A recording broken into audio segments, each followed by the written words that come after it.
Listen to a conversation between a student and a professor. Professor, I know that my project on economic recession is late, but I was hoping that you'd still let me turn it in. Jacob, I already told the entire class at the beginning of the semester that I won't accept late projects. I'm sorry, but you shouldn't have skipped class. I understand, but the thing is, I was sick the day the project was due. I couldn't come to class. It's not like I was eating lunch with friends or anything. Well, why didn't you email me then? I don't have the internet, and I would have called, but your number isn't on the syllabus. I know you enforce your rule on late projects, but I really worked hard on this project. I'm sorry that it's late, but I really had no way of getting here. Fine, I'll give you a break this one time, but I want you to email me next time, even if it's from a neighbor's house.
Listen to a lecture in a sociology class. In today's discussion of group dynamics, we're going to focus on the very smallest group possible, a group of two, formerly known as a dyad. Love affairs, marriages, and even really close friendships are dyads. And there are two characteristics that make these relationships very special, unique. In fact, they're unlike any other relationship. The first thing that sets off dyads from all other social relationships is that they are typically much more intense than the others. Yeah, there's no one to focus on other than the other member, so naturally the relationships can be very intense, deep, strong, and often very passionate. What does this lead to? Well, put simply, these relationships tend to be the most consequential relationships of our lives. The next thing that makes these relationships unique is that they are highly unstable. If both members don't actively work on maintaining the relationship, then the thing ceases to exist. I mean, think about it. What happens if a member of, say the photography club quits the club? What happens to the club? Well, probably not too much. The group survives. This is not the case in a dyad, right? If one person quits, the group is finished.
Listen to a lecture in an art history class.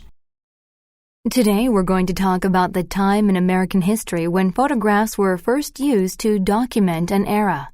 I'm talking about the Great Depression. The Great Depression had a major effect on the development of photography. I mean, if you look at pictures of people before this time, what do you see? Emotionless portraits of people dressed in their best clothes, staring directly at the camera. That all changed during the Depression. Before we begin, let's highlight some key points. The Great Depression was the period of massive unemployment from 1929 to around World War II, which was for the U.S. around 1941. All America was affected, but rural people were the hardest hit.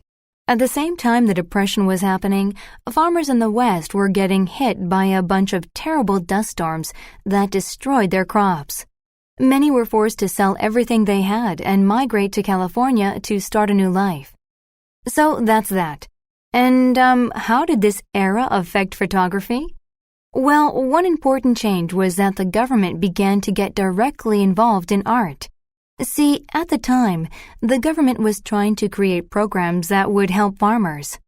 A government program called the Farm Security Administration began to hire photographers to take pictures of what was happening across the nation. Many photographers decided to take pictures of the migrants as they traveled to California. Also, for the first time, we see photographers taking pictures of people wearing normal clothes and experiencing emotions. In other words, we start seeing photos of real people going through real situations. These photos of homeless migrants gave the rest of the nation a glimpse into the difficulties they faced during their arduous journey to California. The photos would go on to become a lasting icon of the Depression. Let me give you an example. Let's see if I can get Dorothea Lange's famous photo entitled Migrant Mother up on the overhead. There it is. As you can see, the photo shows a migrant mother and her 2 children on their journey from their farm to California. Her children lean on her for support as she looks at a point-off camera. Notice how her ragged appearance and simple dress give this photo a strong sense of realism. The anxiety about her family is written all over her face. She is a perfect representation of the despair migrant farmers felt as they faced a troubled and uncertain future. Okay, touching photo, but what did it and thousands of others like it really do? They alerted Americans to the harsh reality people like this woman underwent daily during the Depression. Never before had photography been able to depict the reality of people and events as well as in these photos. Americans from all over the nation could identify with these people through photographs, initiating support for programs that would provide aid to farmers. These photographs would act as a model for documentary photographs produced in future generations.